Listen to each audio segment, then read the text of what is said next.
Last time vectors हो गया था, right? Yes sir. Yes sir. Yes sir.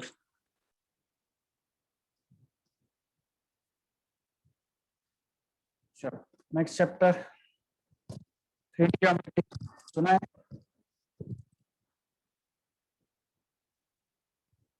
आपका वॉइस थोड़ा कट हो गया सर। 3D ज्योमेट्री पढ़ा है ना? हाँ बहुत इंपॉर्टेंट है, इसके बेसिस पे लाइन और प्लेन समझेगा। ओके।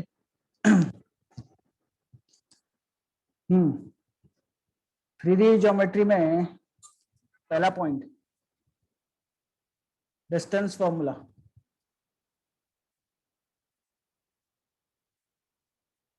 बोलो, डिस्टेंस फॉर्मूला 3D में क्या है?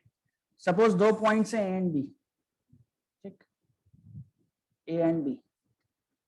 ए के कोऑर्डिनेट्स हैं x1 y1 z1, बी के कोऑर्डिनेट्स हैं x2 y2 z2। हमको फाइंड आउट करना है दोनों के बीच का डिस्टेंस। क्या फॉर्मूला है डिस्टेंस का? Under root x2 minus x1 square plus y2 minus y1 square plus z2 minus z1 square। Right, y2 minus y1 square plus z2 minus z1 square। ठीक है, जैसे 2D में होता था वैसे ही 3D में।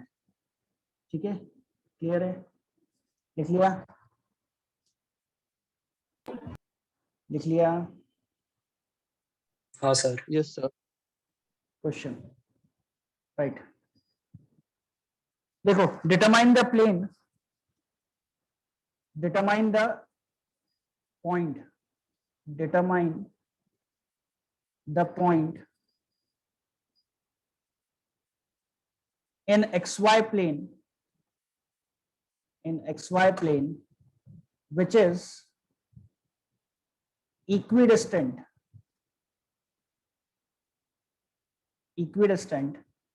from 3 points, from 3 points A 203, B 032 and C 001। बोलो बच्चों कैसे करेंगे? XY प्लेन में ऐसा पॉइंट निकालना है जो कि इस ABC से इक्वल डिस्टेंस पे है। कैसे करोगे?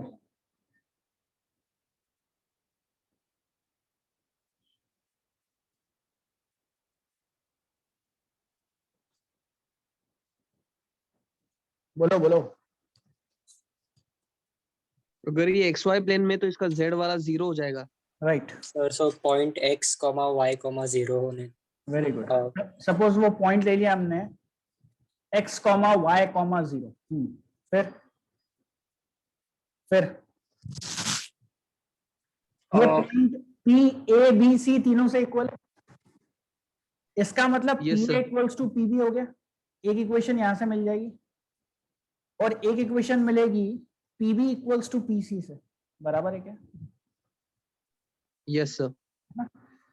और डिस्टेंस फॉर्मूले में क्योंकि स्क्वायर रूट आता है तो हम सिंप्लीफाई करने के लिए इसको स्क्वायरिंग बोथ द साइड कर लेंगे। ओके, अब PA की वैल्यू निकालनी है, डिस्टेंस फॉर्मूला लगाएंगे। PA में क्या हो जाएगा? x माइनस 2 का whole square plus y minus 0 का होल स्क्वायर प्लस 0 माइनस 3 का whole square is equals to PB के लिए x माइनस 0 का whole square plus y minus 3 का होल स्क्वायर प्लस z 0 है माइनस 2 का होल स्क्वायर। करेक्ट है क्या? करेक्ट है? हाँ सर। ध्यान से देखना, जब ब्रैकेट ओपन करेंगे तो LHS में x स्क्वायर y स्क्वायर आएंगे, RHS में भी x स्क्वायर y स्क्वायर आएगा, दोनों साइड से कैंसिल हो जाएगा, इसलिए लिखने की भी जरूरत नहीं है, लिख के टाइम वेस्ट नहीं करना।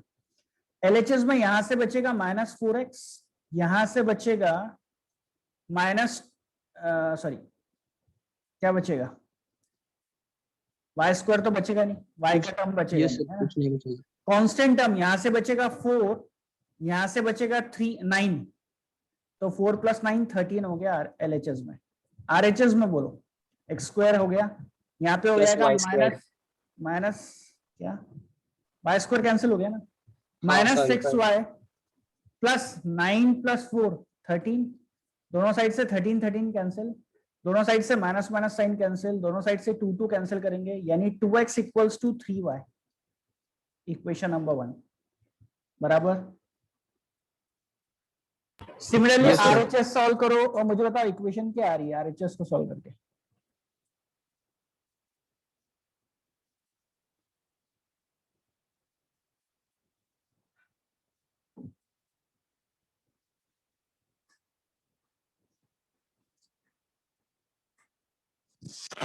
हाँ बेटे, सर ऑप्शन से वैल्यू सब्स्टिट्यूट कर सकते हैं सर यहाँ पे? कर सकते हैं,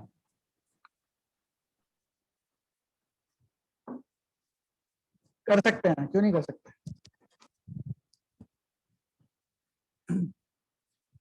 कुछ बच्चे हैं जो 12th का बोर्ड का पेपर भी देने वाले हैं, अरे बात समझ में। so minus 6y y is equal to 13/6. y equals to 2 आ रहा है मेरे ख्याल से, हाँ आ गया सबका y इक्वल्स टू 2। यहाँ से सॉरी जैसे sir, y is equal to 2. y equals to 2 आया तो यहाँ पे इसकी वैल्यू जब पुट कर देंगे तो x का वैल्यू क्या हो जाएगा 3, देयरफॉर पॉइंट P क्या हो जाएगा हमारा 3, 2, 0। That's it, this is your answer. Is it clear? Yes sir. हो गया सबका? हाँ सर. नेक्स्ट, अगला question, find the locus. Locus का मतलब क्या होता है? लोकस का मतलब इक्वेशन आएगी कर्व की, उसको लोकस बोलते हैं, बराबर। तो वो इक्वेशन ऑफ द कर्व निकालना है। Find the locus of the point which is equidistant from the points A 0, 2, 3 and B 2, -2, 1। करो।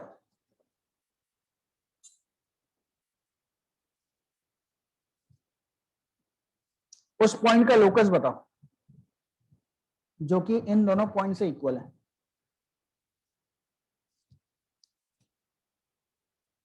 ओरली कोई बता सकता है क्या क्वेश्चन देख के कि वो लोकस क्या होगा?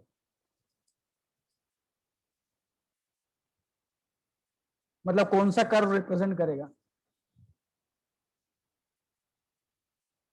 प्रथमेश आया क्या? Yes sir. क्या होगा बेटा आंसर? तो प्लेन करेगा क्या? प्लेन।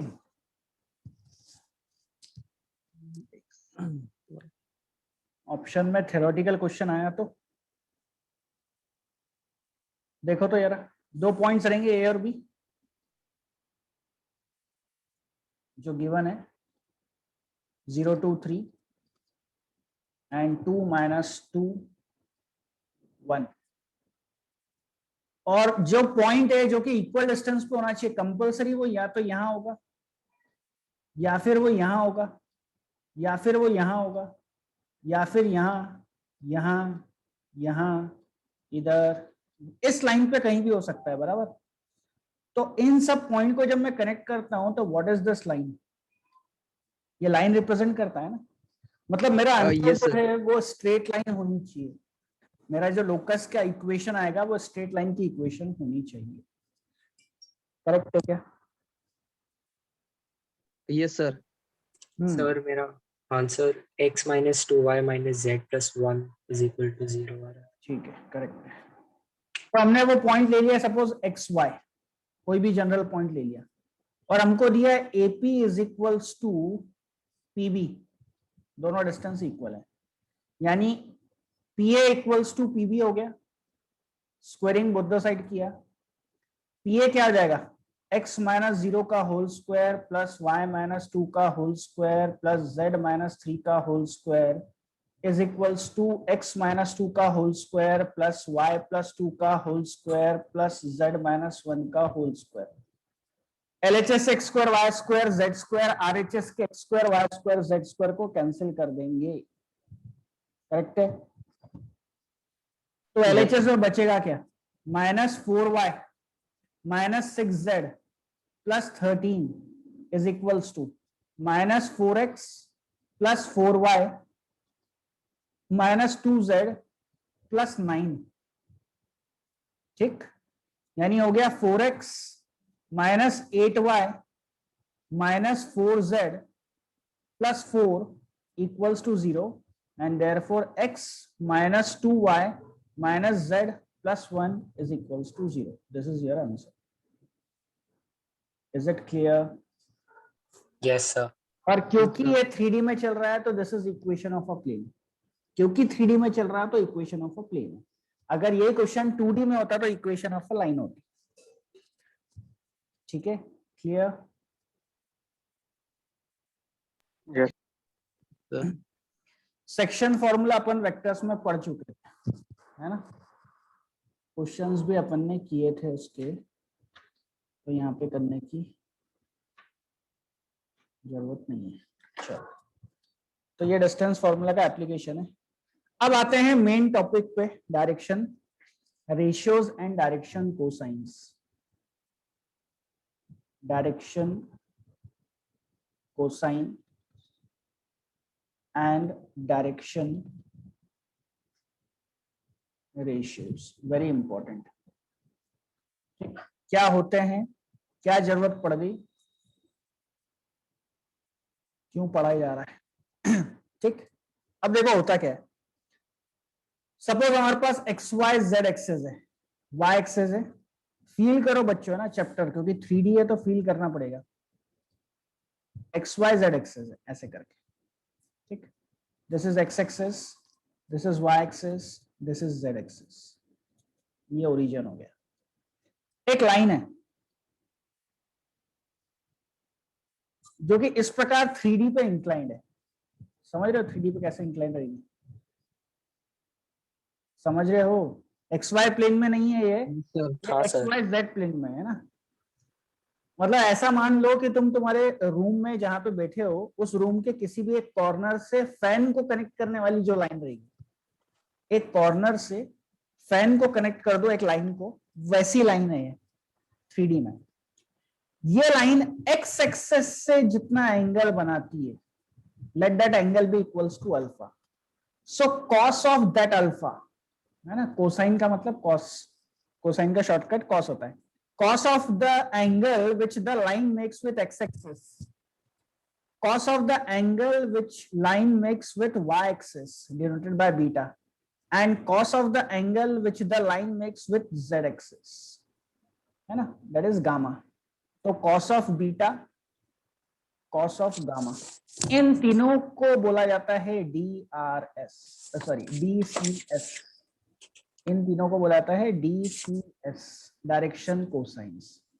वेयर कॉस अल्फा को हम लोग शॉर्ट में डिनोट करते हैं स्मॉल l से, कॉस बीटा को डिनोट करते हैं m से, और कॉस गामा को डिनोट करते हैं n से। तो डायरेक्शन कोसाइंस क्या होता है? LM, है ना। L का मतलब cos of the angle which the line makes with x axis, m का मतलब cos of the angle which the line makes with y axis, and n का मतलब cos of the angle which the line makes with z axis। क्या clear है? Clear है? Yes sir. Yes sir, clear है। ना? एक condition सबसे important है, for any line, for any real line, अगर कोई भी ऐसी लाइन है जो कि रियल एग्जिस्टेंस में है, उसके लिए कंपलसरी ये कंडीशन सेटिस्फाई होना चाहिए, L square plus M square plus N square should be equals to 1 होना चाहिए। तीनों डायरेक्शन कोसाइंस के स्क्वायर्स का addition should be equals to 1। अगर ये कंडीशन सेटिस्फाई होती है तो लाइन रियल है, एग्जिस्टेंस में है ना, अदरवाइज इमेजिनरी लाइन आप बोल सकते हो। सर इक्वल टू 1 है ना वो? हाँ, इक्वल्स टू 1। ठीक, इसका मतलब यहां से मैं ये भी बोल सकता हूं कि that means cos square alpha plus cos square beta plus cos square gamma should be equals to 1, correct है? करेक्ट है? यस सर करेक्ट है। अगर एग्जाम में क्वेश्चन आया what is the value of sine square alpha plus sine square beta plus sine square gamma, तो answer क्या होगा? सोचो। देखो कॉस स्क्वायर अल्फा को क्या लिख सकते हो? 1 minus sine square, 1 minus sine square, 1 minus sine square, बराबर। 1 प्लस 1 प्लस 1 एलएचएस में 3 हो जाएगा, आरएचएस का 1 एलएचएस में आएगा तो 3 माइनस 1 2, और ये तीनों माइनस वाले आरएचएस में चले जाएंगे, तो दैट मींस आंसर कितना हो गया? 2। क्लियर? Clear sir. है ना? याद रखने में कोई बुराई नहीं है, एनडीए में डायरेक्ट टिक करके आ सकते हो। अगर क्वेश्चन आया what is the value of cos 2 alpha plus cos 2 beta plus cos 2 gamma, तो आंसर क्या होगा? तो ध्यान से देखना कैसे करेंगे। इसको मैं लिख सकता हूं, क्या लिख सकता हूं? 1 प्लस cos 2 अल्फा बाय 2 बराबर, अगले वाले को लिख सकता हूं 1 प्लस cos 2 बीटा बाय 2, और तीसरे वाले को लिख सकता हूं 1 plus cos 2 gamma by 2 whole equals to 1 था। यहां से देखो जब मैं स्प्लिट करूंगा तो 1 बाय 2 1 बाय 2 1 बाय 2 3 बाय 2 हो गया। 3 बाय 2 जब आरएचएस में जाएगा तो 1 minus 3 by 2 is minus 1 by 2। LHS में क्या बचा? cos 2 alpha by 2 plus cos 2 beta by 2 plus cos 2 gamma by 2, सबके 2 कॉमन निकल के इस 2 को कैंसिल कर देंगे तो आंसर कितना बचा? -1। Clear? Clear? Yes sir. Yes sir. तो cos 2 alpha plus cos 2 beta plus cos 2 gamma is equals to -1 होता है। sin square alpha plus sin square beta plus sin square gamma equals to 2 होता है, और ऊपर वाला तो ऑटोमेटिक याद है। समझ गए? डायरेक्शन कोसाइंस क्लियर है? Yes sir. है ना? अब डायरेक्शन कोसाइंस तो हो गया, अब बात आती है what do mean by direction ratios. तो हुआ क्या कि हमने 3 टर्म निकाल लिया डायरेक्शन कोसाइंस के, एल एम एन। फिर एक दिन क्या हुआ, किसी को डाउट आया कि कोई जरूरी नहीं है कि ये हमेशा इक्वल हो। एल एम एन की वैल्यू इक्वल होगी क्या? नहीं होगी। कब होगी? जब अल्फा बीटा गामा की वैल्यू इक्वल होगी तभी एल एम एन इक्वल होंगे, बराबर। अगर अल्फा बीटा गामा अलग अलग रहते हैं तो एल एम एन की वैल्यू ऑब्वियस सी बात है अलग अलग रहेगी। सही है क्या? अगर कभी मेरा ऐसा मन करे कि मुझे इनकी वैल्यू सेम करनी है तो क्या करना पड़ेगा कि भाई L should be equals to M should be equals to N होना चाहिए। तो हमने 3 नए टर्म्स डिफाइन किए और हमने बोला कि अगर L को A से डिवाइड कर दो, M को B से डिवाइड कर दो और N को C से डिवाइड कर दो, where A, B, C are called as direction ratios। ये डायरेक्शन रेशियोज होते हैं। अगर L को M को N को ABC से डिवाइड कर देते हैं तो अब इसका रेशियो इज इक्वल्स टू इसका रेशियो इक्वल्स टू इसका रेशियो हो जाएगा, इसलिए इन तीनों का नाम दिया गया डायरेक्शन रेशियोज। समझ में आ गई बात? क्लियर है? हाँ सर। दूसरा इसका डेफिनेशन ऐसा भी डिफाइन किया जाता है कि सपोज अगर मेरे पास 2 पॉइंट है A and B, where A के कोऑर्डिनेट से x1 y1 z1 and x2 B के कोऑर्डिनेट से x2 y2 z2, तो मेरा ए बी बार वेक्टर क्या होगा? ए बी बार वेक्टर हो जाएगा x2 minus x1 i cap plus y2 minus y1 j cap plus z2 minus z1 k cap, right. यहां पे ये जो x का कोएफिशिएंट है दिस इज a, j का जो कोएफिशिएंट है, i का कोएफिशिएंट इज a, j का coefficient is b and k का कोएफिशिएंट इज c। यानी किसी भी वेक्टर के i, j और k के coefficients a, b, c direction ratios कहलाते हैं। आई क्या बात समझ में? किसी भी वेक्टर के i, j और k के कोएफिशिएंट्स को डायरेक्शन रेशियोज भी बोला जाता है। Is it clear? हाँ सर। Yes sir. ठीक है, लिख लो भाई। सर सर एक बार रिपीट करो ना, लिख लेते हैं। एक बार बस। क्या रिपीट करूं? सर L by A लिखो लिखो the coefficients of I, J and K, the coefficients of I, J and K of any vector can also be denoted by A, B, C. Can also be denoted by A, B, C, where A, B, C are direction ratios. Where A, B, C are direction ratios, है ना. For example देखो और clear हो जाएगा. अगर तुमको बोला एक लाइन है और इस लाइन का डीआरएस हमको दिया हुआ है, DRS of this line is 2, 3, 4. That means इसका मतलब ये होता है कि जो लाइन का वेक्टर होगा वो हो जाएगा 2i + 3j + 4k. क्लियर है. डायरेक्टली वेक्टर की जगह वो ऐसे दे देते हैं. तो वेक्टर की जगह हम डीआरएस एंड डीसीएस यूज करते हैं चैप्टर लाइन और प्लेन में, इसलिए हमको डीसीएस और डीआरएस क्या होते हैं ये पता होना चाहिए. आगे बात समझ में. यस ठीक है, लिख लिया एग्जांपल.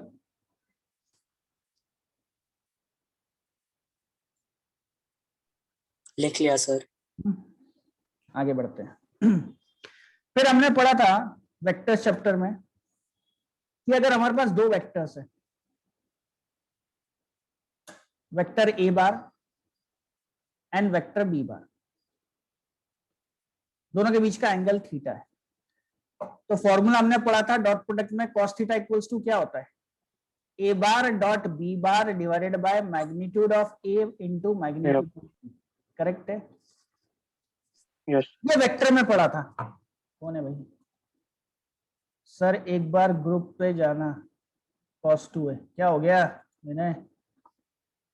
ठीक है, ये हमने वेक्टर्स में पढ़ा था. अब इसमें देखो, अगर मुझे इस वेक्टर की जगह दिया रहे कि the DRS of this line is a1, a2, a3, है ना, कॉमा के साथ डिनोट होते हैं DRS.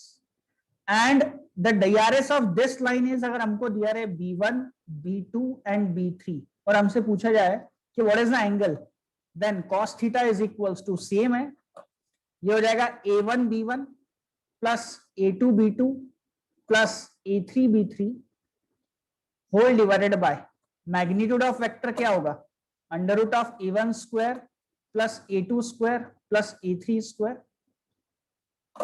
Into magnitude of b क्या हो जाएगा, b1 square plus b2 square plus b3 square. क्या क्लियर है? क्या क्लियर है? Yes sir. Sir direction ratios और डायरेक्शन कोसाइंस में रिलेशन होता है क्या कुछ? बारे सब बताऊंगा, क्यों टेंशन ले रहा है, सब बताऊंगा. भाई विनय रॉन्ग है तेरा. ठीक है. विनय रॉन्ग है, प्रूफ करके बताया तो उसे लिखा नहीं क्या? हो गया. Yes. अच्छा, अगर इसमें देखा जाए और हमको बोले if A bar is perpendicular to B bar, अगर ये दोनों वेक्टर्स एक दूसरे को परपेंडिकुलर बोले, इसका मतलब थीटा की वैल्यू कितनी हो जाएगी, 90 डिग्री. और हमको पता है cos 90 कितना होता है, 0. तो ये क्रॉस मल्टीप्लाई करने के बाद दोनों अंडर रूट के टर्म 0 से मल्टीप्लाई होकर 0 हो जाएंगे. तो बचेगा क्या? So if A bar is perpendicular to B bar, then हमको पता होना चाहिए कि डीआरएस का डॉट प्रोडक्ट 0 होता है, क्योंकि सिर्फ न्यूमरेटर बचेगा और न्यूमरेटर इक्वल्स टू 0 लेगा. तो अगर दो वेक्टर्स एक दूसरे को परपेंडिकुलर है, उनका मतलब उनके डीआरएस का डॉट प्रोडक्ट 0 होता है. Is it clear? और इसी में अगर हमको बोल दे कि if A bar is parallel to B bar है, इसका मतलब दोनों के डीआरएस का रेशियो प्रोपोर्शनल होगा. क्या क्लियर है? सेम वही चीज है जो वेक्टर्स में पढ़ी है, सिर्फ वेक्टर्स की जगह इसमें हमको डीआरएस वर्ड यूज करते हैं, इसके अलावा और कुछ नहीं. Is it clear? हाँ सर. Yes sir. किसी को doubt? Prathamesh, any doubt? No sir, लिख रहा हूँ. विनय आया समझ में? Yes, sir. हो गया? बढ़े आगे. यस चलो नेक्स्ट आता है व्हाट इज द रिलेशन. जैसा एक बच्चे ने पूछा, what is the relation between DCS and DRS, क्या रिलेशन होता है? तो पहला डीसीएस है हमारा एल इज इक्वल्स टू हो जाता है पहला वाला DRs A divided by under root of A square plus B square plus C square. ये हो गया पहला डीआरएस, पहला डीसीएस। दूसरा डीसीएस इज इक्वल्स टू, यानी एम इज इक्वल्स टू दूसरा वाला DRs divided by under root of A square plus B square plus C square. And similarly तीसरा वाला डीसीएस इक्वल्स टू तीसरा वाला DRs divided by under root of A square plus B square plus C square. Denominator तीनों के same है, numerator पहले की जगह पहला, दूसरे की जगह दूसरा, तीसरे की जगह तीसरा। क्लियर? समझ गए? Yes sir. अब इसी में अगर देखूं, और मुझे कहा गया था जैसे पहले वाले में डीआरएस में देखा था कि A bar is perpendicular to B bar है, तो हमने ये देख लिया था कि भाई अगर परपेंडिकुलर है तो डीआरएस का डॉट प्रोडक्ट 0 होता है, a2 b2 plus a3 b3 is equals to 0। In the same way अगर मुझे डीआरएस की जगह क्वेश्चन में डीसीएस दिया हुआ है, तो डीसीएस को मैं ऐसा लिख सकता हूं, पहला वाले का डीसीएस इंटू दूसरे वाले का DCs plus m1 m2 plus n1 n2 is equals to 0 होगा। ठीक है? एंड अगर A bar is parallel to B bar होता है, तो हमने पढ़ा था a1 by b1 is equals to a2 by b2 equals to c2 by c sorry a3 by b3 होता है। उसी प्रकार अगर डीसीएस के फॉर्म में लिखना है तो ये हो जाएगा L1 by L2 is equals to M1 by M2 is equals to N1 by N2। ठीक है? तो ये डीसीएस और डीआरएस दोनों के फॉर्म में अपन लिख सकते हैं। ओके, क्लियर है सबको? Yes sir. हाँ सर, बस 1 मिनट लिखने दो।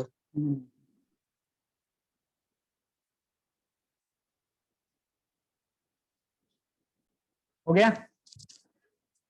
Sir 1 second.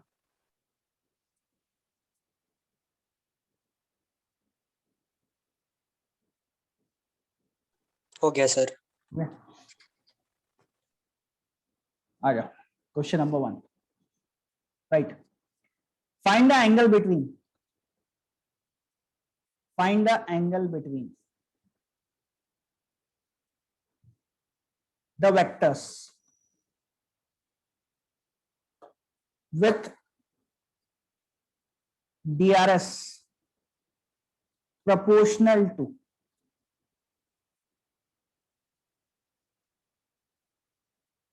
(4 - 3 5) and 3 4 5 with DRS proportional to this। ठीक है? अच्छा, एक चीज और मार्जिन में नोट डाल के लिख लेना बच्चों, है ना? ध्यान से, मार्जिन में वह बहुत काम की चीज है।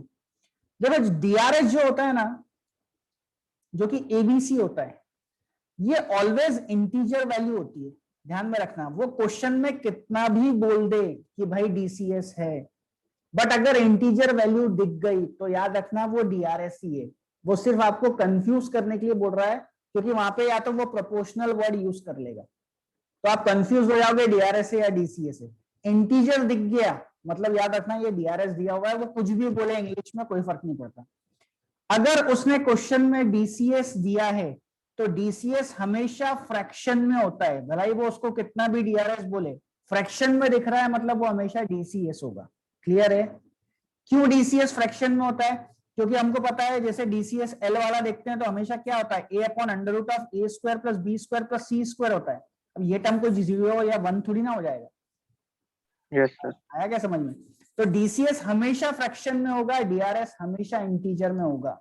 इसको ऊपर मार्जिन में लिख लेना। ठीक है? अब करो क्वेश्चन सॉल्व।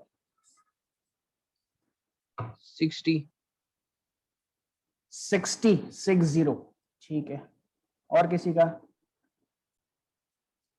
क्वेश्चन देखते हैं। हमको दिया हुआ है DRS A B A1 B1 C1 A2 B2 C2, दो एंगल्स दो वेक्टर्स के।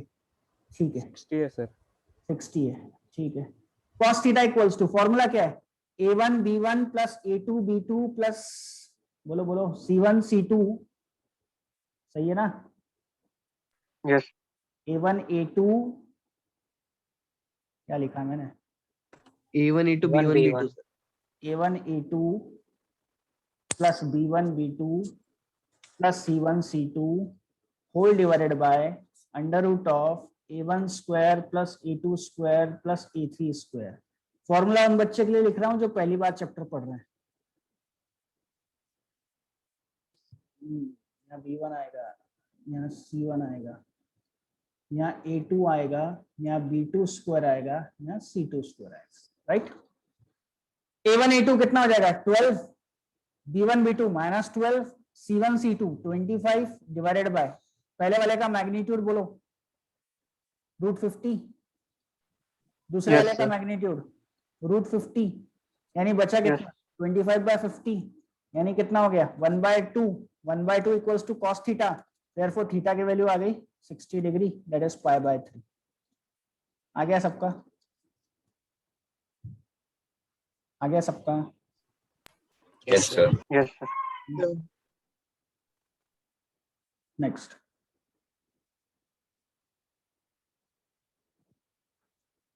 important question, right?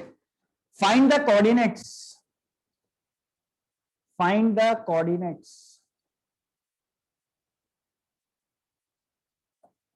of the foot of the perpendicular, foot of the perpendicular drawn from the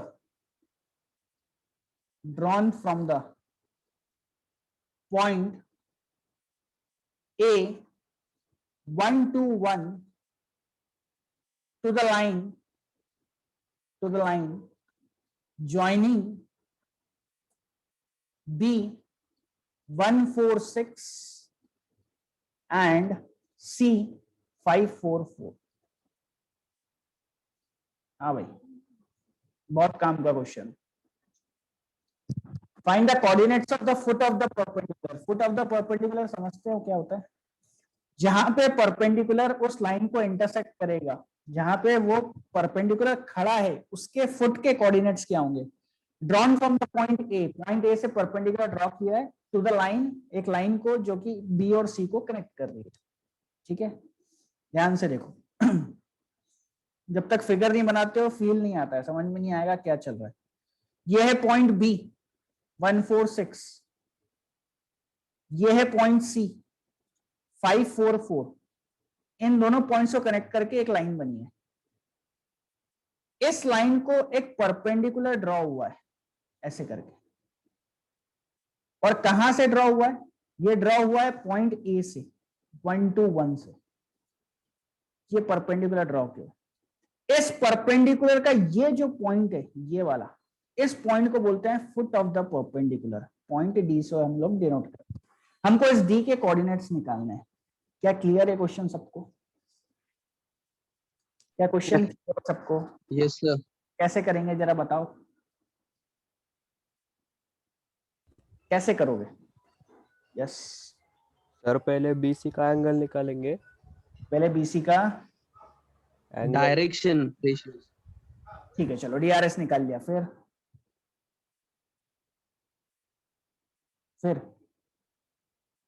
sir मतलब दोनों परपेंडिकुलर है तो फिर डीआरएस का डॉट प्रोडक्ट 0 हो जाएगा। हाँ 0 होगा। बट डी का क्या लोगे? D X. Point x y z लिखा है। XYZ हाँ। तो हमारे पास एक इक्वेशन बनेगी जिसमें एक्स वाई जेड 3 अननोन हो जाएंगे। एक इक्वेशन से 3 अननोन कैसे निकालोगे? समझ में आया प्रॉब्लम क्या है? हाँ हाँ समझ गए? हाँ हाँ समझ देखो फिर या बता दूं सॉल्व करके कहाँ अटकोगे? देखो डीआरएस ऑफ बीसी जैसे तुमने कहा ऐसा निकाल लिया मैंने। ये हो जाएगा 4 समझ रहे हो ना? 5 - 1 4 - 4 0 एंड 4 - 6 - 2। क्या क्लियर है डीआरएस ऑफ बीसी सबको? Yes yes. सेकंड बेंच वालों को क्लियर है? अच्छा, हाँ सर। DRS of AD. अब जैसे एक बच्चे ने कहा कि भाई डी को एक्स वाई जेड ले लो, ले लिया, ओके। डीआरएस ऑफ एडी क्या हो जाएगा? ये हो जाएगा x - 1 y - 2 z - 1, ओके। दोनों एक दूसरे का परपेंडिकुलर है, यानी डीआरएस ऑफ बीसी डॉट लिखना मत, DRs of AD dot product 0 आएगा, तो हो जाएगा 4 × x - 1 + 0 -2z-1 इक्वल्स टू 0। बस एक इक्वेशन है और दो अननोन है x और z। निकालोगे कैसे वैल्यू x और z की? समझ गए क्या प्रॉब्लम आएगी? हाँ सर। हाँ, हाँ तो इस मेथड से थोड़ा सा इश्यू हो जाता है क्योंकि अटक सर, जाते हैं हमारे फोन। हाँ भाई। हाँ 3D बेटा, में 3D में भी स्लोप होता है सर, 3D में भी स्लोप m। क्यों नहीं होगा? हाँ सर, AD का स्लोप निकालेंगे और BC का स्लोप निकालेंगे सर। वही तो और किया है, अच्छा, वही किया गया सर। वही तो किया है। अच्छा, दूसरा तरीका देखो। हमने ठीक है। सपोज अज्यूम कर लिया डी पॉइंट जो है ना इस BC को λ/1 के रेशियो में डिवाइड कर रहा है, ठीक है? तो मुझे बताओ x की वैल्यू क्या आ जाएगी? 5λ+1 डिवाइडेड बाय λ+1। क्या क्लियर है सबको? सेक्शन फॉर्मूला लगाया इंटरनल डिवीजन का, समझ गए? Yes 5 into lambda, cross multiply करते हैं, 5λ+1 इंटू 1 डिवाइडेड बाय λ+1। y के कोऑर्डिनेट्स क्या हो जाएंगे? 4λ+4 डिवाइडेड बाय λ+1। एंड z का कोऑर्डिनेट क्या हो जाएगा? 4λ+6 डिवाइडेड बाय λ+1। सही है क्या? सही है क्या? x by z। Yes sir. Yes sir. ठीक है, अब आगे देखना। अब निकालेंगे DRs of BC. DRs of BC हमको पता है 4 0 -2। और डीआरएस ऑफ अब एडी निकालो। एडी का डीआरएस अब क्या होगा? x-1 और x ये है, इसमें से -1 जब करोगे तो एलसीएम लेने के बाद तुम्हारा आ जाएगा 4λ डिवाइड बाय λ+1। यह आ जाएगा 3λ+3 डिवाइड बाय λ+1। समझ रहे हो ना कैसे आ रहा है? एलसीएम में ओरली निकाल रहा हूं, आप लोग को भी आना चाहिए, इससे स्पीड बढ़ेगा। अरे समझ गए कैसे निकला है? Yes sir. है ना? और यस सर। अब इन दोनों का डॉट प्रोडक्ट 0 होना चाहिए क्योंकि परपेंडिकुलर है। तो मैं डायरेक्टली डॉट प्रोडक्ट करता हूं, 16λ डिवाइड बाय λ+1। सेकंड टर्म्स पूरा 0 हो जाएगा क्योंकि 0 से मल्टीप्लाई होगा। थर्ड टर्म हो जाएगा -6λ -10 डिवाइडेड बाय, इसको प्लस ही रहने दो, बीच में माइनस साइन लगा दिए, λ+1 इक्वल्स टू 0। λ+1 एलसीएम निकाल के 0, तो 16λ -6λ और ये माइनस साइन 10 पे भी जाएगी 0, यानी 10λ इक्वल्स टू 10, यानी लैम्डा की वैल्यू कितनी आ गई? 1। ये 1 वैल्यू उठा के जैसे ही यहाँ पे पुट करेंगे x y z की जगह, तो पॉइंट डी के कोऑर्डिनेट्स क्या हो जाएंगे? 6/2 3, 8/2 4, 10/2 5। खत्म। This is your answer, foot of the perpendicular. क्या क्लियर? क्लियर है सबको? Yes sir. इसलिए क्वेश्चन इंपॉर्टेंट था भाई। एनडीए के लिए प्रिपेयर कर रहे हो, चाहे जेई के लिए प्रिपेयर कर रहे हो या बोर्ड के लिए प्रिपेयर कर रहे हो, question is very important. Click होना चाहिए क्योंकि इसमें सेक्शन फॉर्मूले के साथ सॉल्व करना पड़ेगा, तो जाके होगा। हो गया बच्चों?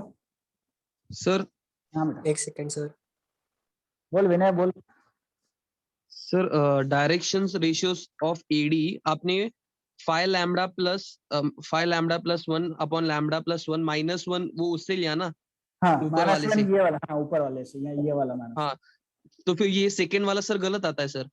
देख तो 4λ+4 λ+1 -2 होगा ना। हाँ यार, 4λ अपॉन λ+1। तो 2λ+2 है ना? हाँ यस सर, फिर वो वाला गलत हो जाएगा। राइट। और ये तो गलत हो रहा है, एक सेकेंड। हाँ, ये वाला यहाँ पे टर्म गलत हुआ। एक काम करते हैं, क्या क्या लिखा था मैंने? 3λ+1 ना, कोई बात नहीं, yes sir.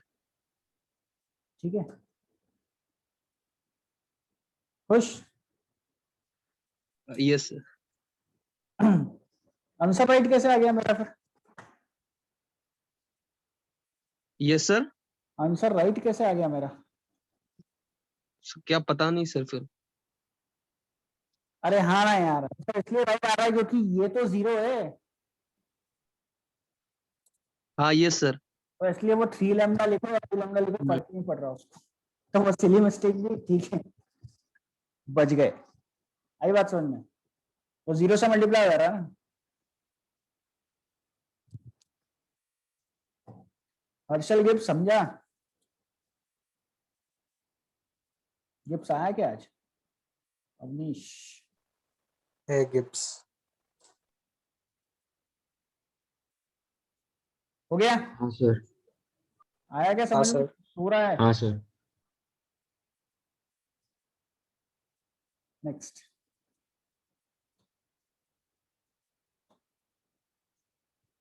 find the DCS of the line which is perpendicular to the line, which is perpendicular to the lines with DCS, अब ध्यान से देखना, DCS proportional to 1 -2 -2 and 0 to 1। ठीक है, पहले क्वेश्चन लिख लो फिर बताता हूं कैसे घुमाया है उसने क्वेश्चन। लिख लिया? लिख लिया? यस। हमको क्या बोला है? हमको डीसीएस निकालना है एक हमारी लाइन के, और हमारी जो लाइन है वो परपेंडिकुलर है उन दो लाइंस के जिसके डीसीएस ये और ये दिए हुए हैं। बट ध्यान से देखो, ये तो इंटीजर वैल्यू है, तो क्या है? डीसीएस होंगे? No, sir. DRS। ये डीआरएस होंगे। अच्छा, प्रोपोर्शनल वर्ड क्यों यूज किया है? इसलिए यूज किया है क्योंकि a is equals to a upon l equals to a upon under root of a square b square c square आता है। l is proportional to a है ना, समझ गए? Yes sir. तो बोल रहा है डीसीएस है बट दिया डीआरएस है। वो इसलिए दिया है क्योंकि this DCs is proportional to this DRs, इसलिए ए दिया हुआ है, बोल रहा एल है। आया समझ में? क्या क्लियर है सबको? हाँ सर। तो सॉल्व कैसे करेंगे? ये हमारी एक लाइन होगी और ये दूसरी लाइन होगी। इसका डीआरएस दिया हुआ है 1 -2 -2। ठीक है, देखो बिना फिगर के लोग सॉल्व कर देते हैं, कोई बड़ी बात नहीं, मैं भी कर सकता हूं, बट वो फिर फील नहीं आएगा तुमको। अभी तो सिंपल है, लाइन और प्लेन में जब तक उसको, नहीं तो बच्चों हजार फॉर्मूले याद करना पड़ेंगे अगर इज्जत में सीबीएसई और जेई के लिए पढ़ते हो तो। इतने सारे नए नए कंसेप्ट आते हैं, इसलिए तुमको फिगर बना के इमेजिन करो तो कुछ याद करने की जरूरत नहीं है, एकदम बहुत स्मूथ चैप्टर जाता है। दो लाइन दिख गई प्लेन में, दिख गई सबको? हमको बोला है हमारी जो लाइन है वो इन दोनों को परपेंडिकुलर है।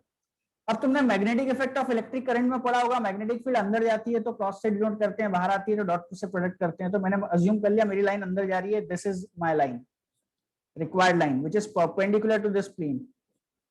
दिख गई क्या सबको? दिख गई क्या सबको? अरे क्रॉस से डिनोट किया ना, Yes, लाइन sir. इनवर्ड जा रही है। ठीक है, अब मुझे बताओ किसी दो वेक्टर्स का क्रॉस प्रोडक्ट करके तीसरा वेक्टर मिलता है, वो इन दोनों को परपेंडिकुलर होता है, सही बात है क्या? Yes, sir. इसका मतलब मैं बोल सकता हूं कि अगर मैं इन दोनों लाइन के डीआरएस का क्रॉस प्रोडक्ट कर दूं तो मुझे एक नया वेक्टर मिलेगा। वो नया वेक्टर क्या होगा?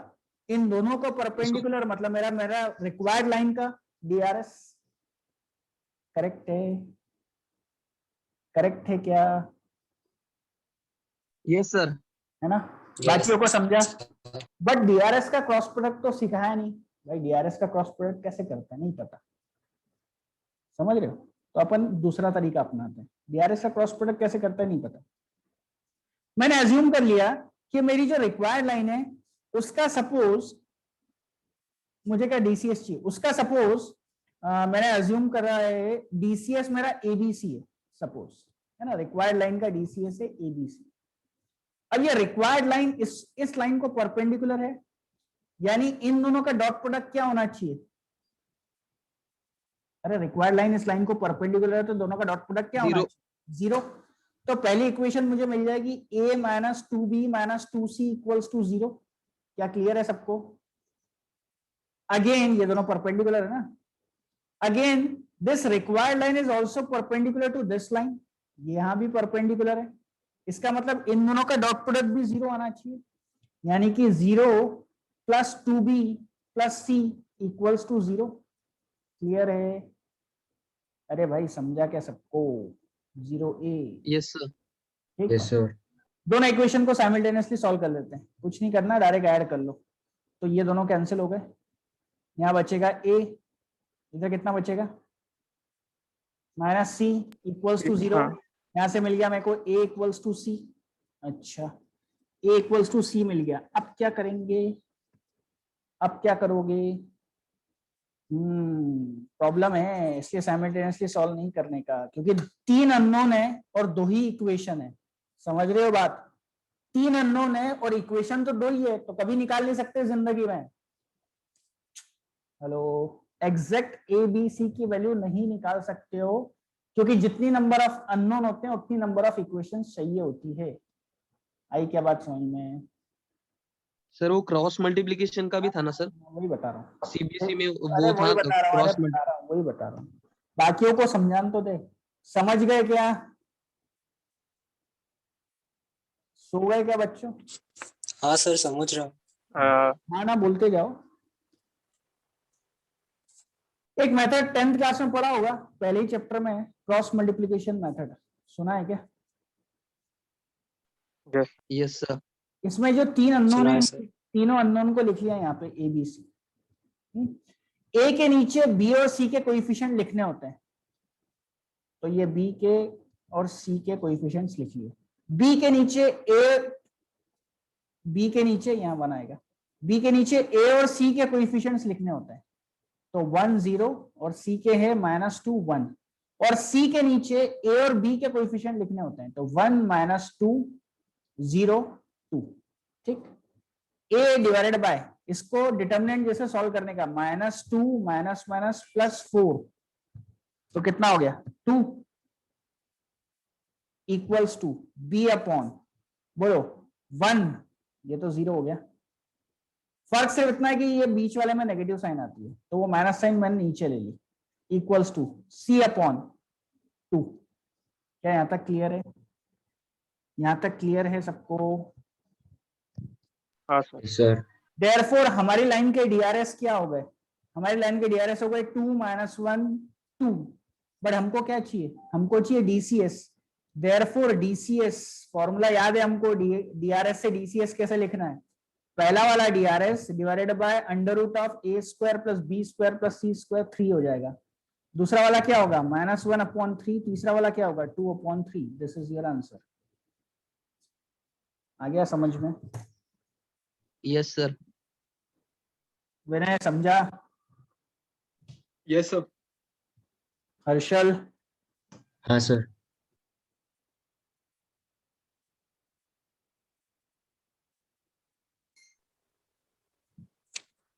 सर मुझे समझ में आया। गुड, लिखो लिखो। आई होप क्लियर हो गया डीसीएस डीआरएस थोड़ा बहुत। Yes sir. Yes sir. Again important question, JW 2013, JW 2014, और जब तुम्हारी नई बुक प्रिंट हुई थी तो उस नई बुक के प्रिंट में भी ये क्वेश्चन डाल दिया था, ठीक है, और एनडीए में एक्सपेक्ट कर सकते हो क्वेश्चन आना। फाइंड द एंगल, 2 साल लगातार जेई में पूछा था। फाइंड द एंगल, वैल्यूज अलग है सिर्फ, between the lines, find the angle between the lines whose DCS are given by the equations, given by the equations 3L plus M plus 5N equals to 0 and 6MN minus 2NL plus 5LM is equals to 0। हाँ भाई, किया है क्या इस type का question? किसी ने yes किया सर, है क्या? देखा है। देखा यस नहीं, सर। किया हुआ है क्या? Yes sir. मैंने भी ऐश्वर्या को देखा है। हाँ, सर हम क्या m हुआ? की वैल्यू दूसरे इक्वेशन में पुट करेंगे। क्वेश्चन देखो क्या है, क्वेश्चन है find the angle between the lines, 2 line से उनके बीच का एंगल निकालना है जिनके डीसीएस इन दो इक्वेशन से एक दूसरे से रिलेटेड है। बात समझ में आ गई? तो दो लाइनें उनके बीच का एंगल निकालना है, मतलब इन शॉर्ट हमको we have to find the value of theta. ठीक है, at the end answer theta आना चाहिए। अब देखो मुझे बताओ बाकी के बच्चे जिन्हें पहली बार देख रहे हैं क्वेश्चन, मुझे बताओ दोनों इक्वेशन में से कौन सी इक्वेशन सिंपल है, पहली या दूसरी? फर्स्ट पहला वाला, ऑब्वियस सी बात है ना। एग्जाम में ऐसी अप्रोच करना, जो इक्वेशन सिंपल देखी उसमें से भी ये m का टर्म खाली अकेला दिख रहा है बेचारा, तो इस पहली वाली इक्वेशन को m के फॉर्म में लिख लेंगे हम लोग। m इक्वल्स टू क्या हो जाएगा, -3l - 5n। ठीक है, ये m की वैल्यू उठा के मैं सेकेंड वाली इक्वेशन में जहां जहां m दिख रहे हैं वहां पे पुट करूंगा। जहां जहां m दिख रहे हैं वहां पे हम लोग को पुट करना है। तो क्या हो जाएगा, 6n into bracket -3l - 5n -2nl plus 5l into bracket -3l - 5n is equals to 0। Bracket open करेंगे, -18nl -30n square -2nl -15l square -25ln is equals to 0। ठीक है, कितना हो गया भाई, सब में से माइनस साइन हटा दो, सब प्लस हो जाएंगे। तो हो गया 30n square plus 15l square 18 plus 2 20 45 nl is equals to 0 divide by 15, तो हो गया l square plus 2n square plus 3nl is equals to 0। क्या यहां तक समझ रहे हैं? सिंपल कैलकुलेशन है, कुछ नहीं है। मेल टर्म स्प्लिट कर सकते हैं क्योंकि क्वाड्रेटिक इक्वेशन है।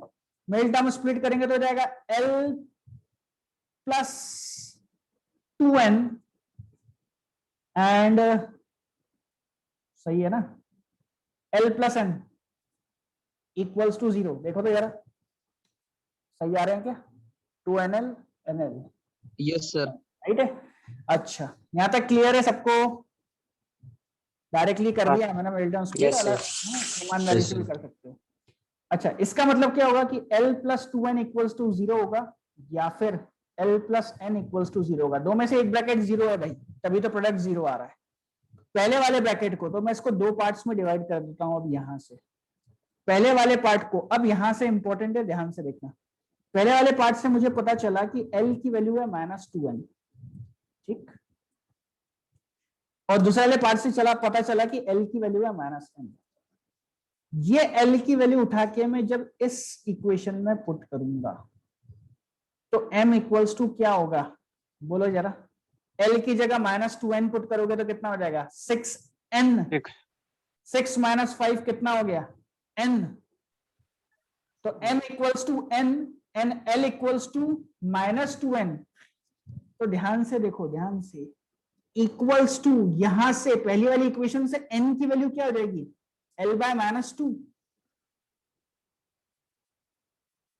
पहली वाली इक्वेशन से इस वाली इक्वेशन से n की वैल्यू क्या हो जाएगी, l डिवाइडेड बाय -2, तो n equals to l divide by -2।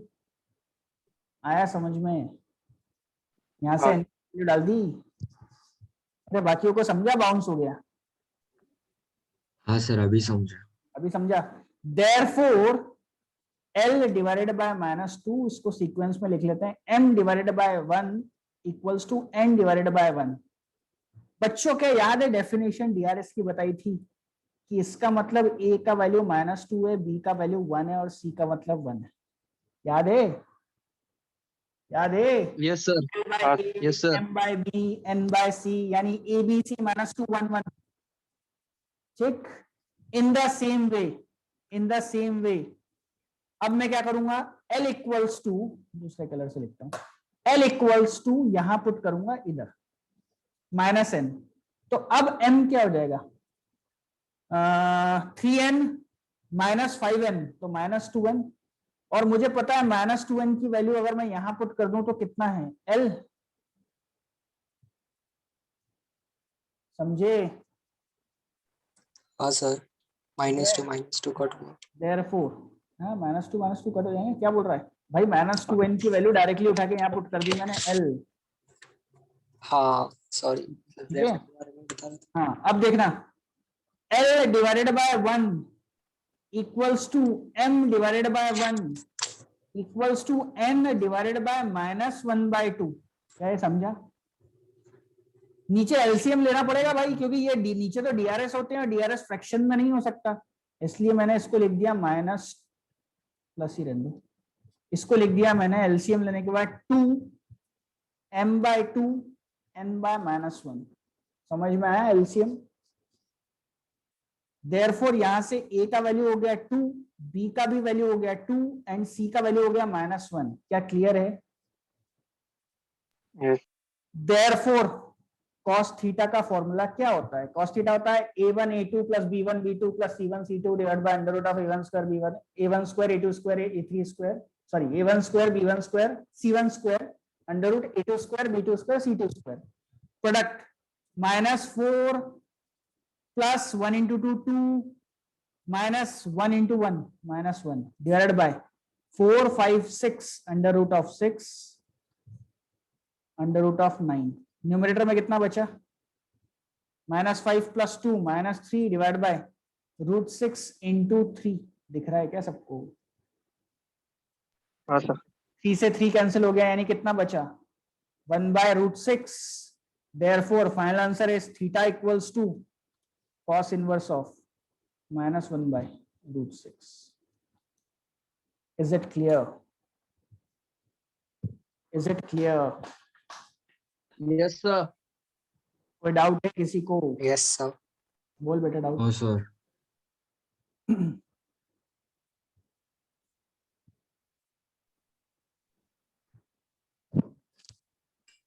Sir इतना आरएनडी में आ सकता है क्या? चैलेंज थोड़ी ना कर सकते हो। क्या आ गया तो क्या मना कर दोगे? कैसे आ गया भाई? हाँ वो तो है। एक बार मेरे को क्वेश्चन याद है, इन 2007 लिमिट के अंदर इंटीग्रेशन का क्वेश्चन आया था, जो आज तक जेई में भी नहीं पूछा गया था। 2007 में हाँ सर। इंडिया में है ना, लिमिट के अंदर एक इंटीग्रेशन का क्वेश्चन है, देखना जरा 2007 का। कुछ तो सेक्स स्क्वायर है उसमें और लिमिट भी tan थीटा ऐसे कुछ फॉर्म में दी हुई है, और बाद में 2-4 साल बाद वो क्वेश्चन जेई में आया हुआ है। सर है मेरे पास, दिखाओ क्या आपको, मतलब नहीं, सेंड करो क्या अभी? मुझे पता है, तुमको बता रहा हूँ। नहीं सॉल्व भी कर लेंगे। कर लेंगे बेटा, अभी जो सीक्वेंस में चल रहे हैं अभी वो चलने दें। ठीक है। मुझे इसलिए याद है क्योंकि 2007 में मैंने एनडीए का वो दिया था पेपर, इसलिए तो फर्स्ट टाइम क्वेश्चन देखा था, क्योंकि तब तक किसी बुक्स में भी नहीं था वो, कौन कहीं सा नहीं एग्जाम दिया था सर आपने? 2007 किस चीज का सर? एनडीए। क्या रहा सर? क्या कॉन्फ्रेंस आउट, क्या कर सकते हैं, सीडीएस भी क्लियर किया बाद में।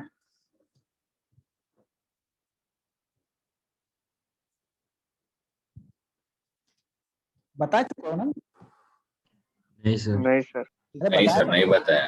अच्छा वो सीडीएस वालों को बताया था, इसलिए प्रथमेश गया ना उस दिन, सीडीएस पास आउट आया था ना, सॉरी क्या बोलते, कॉन्फ्रेंस आउट था ना प्रथमेश। Yes sir. करोगे ऐसे ही क्वेश्चन दूं एक और? Yes sir.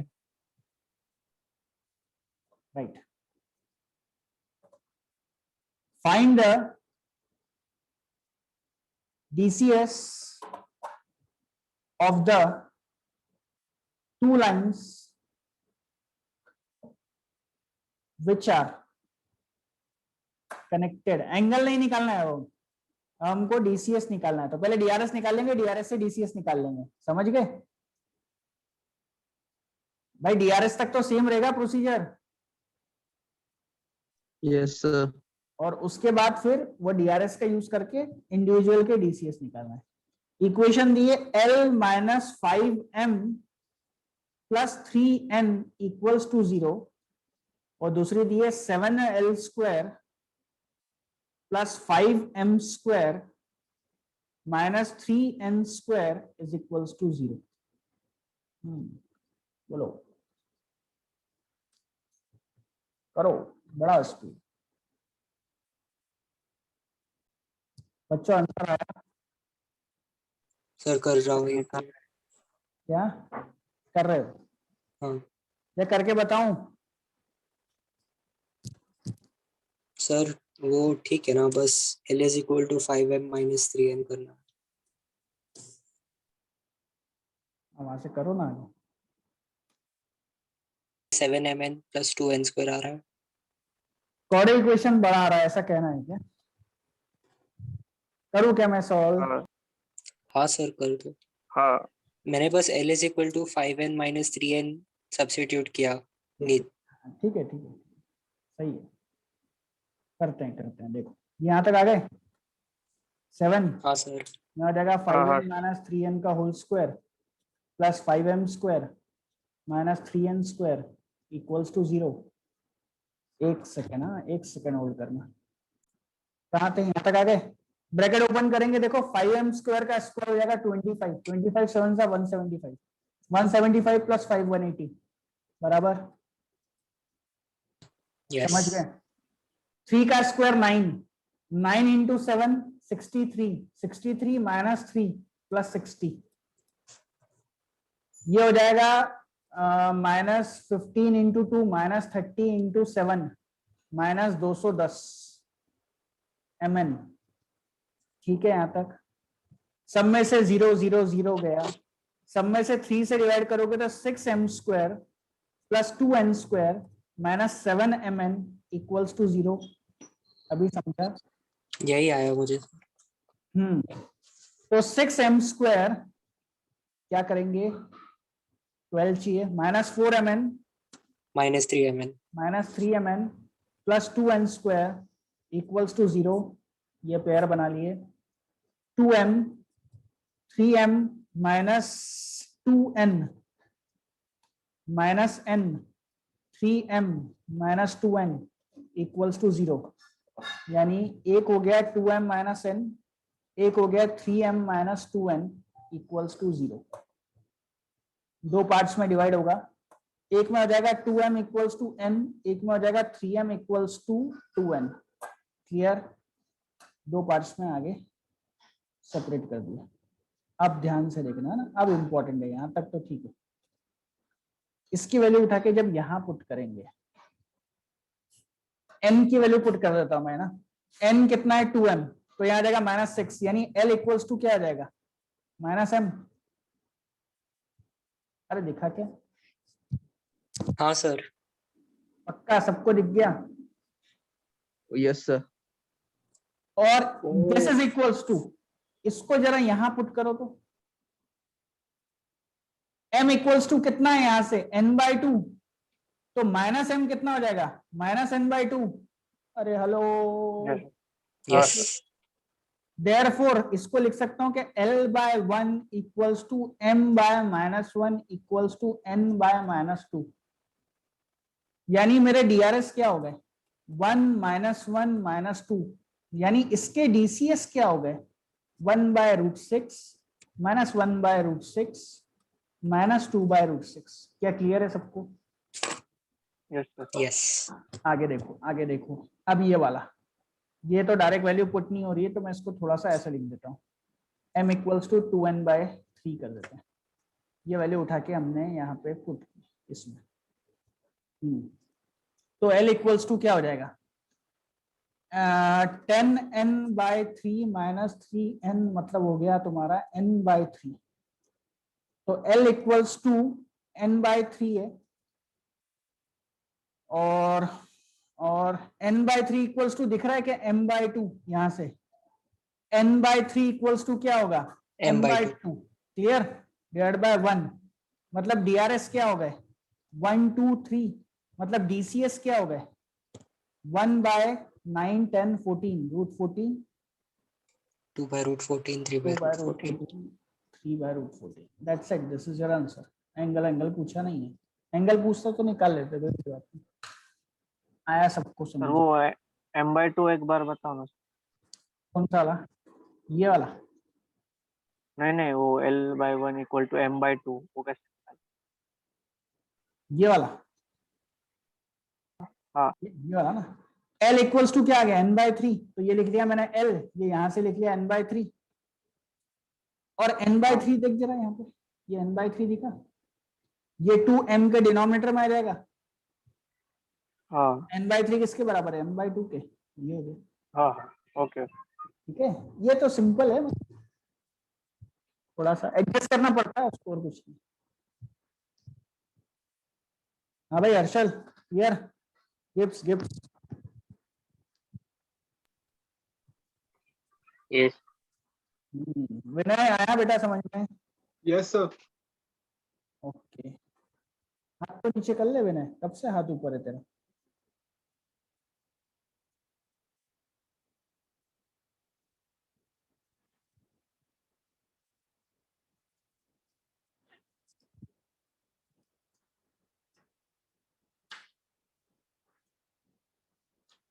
तो बच्चों ये था DCS DRS यानी 3D ज्योमेट्री का चैप्टर। किसी को डाउट है इसमें? No sir. No, sir. अगला क्लास अपना अब होगा मंडे को, 5 तारीख को, ठीक है, 5, 9, 12 संडे के दिन का बोलूं क्या सर को लेक्चर लगाने का, चलेगा? सर संडे को टेस्ट होने वाला है ना ऑफलाइन? भाई नहीं आया कोई नोटिस। सर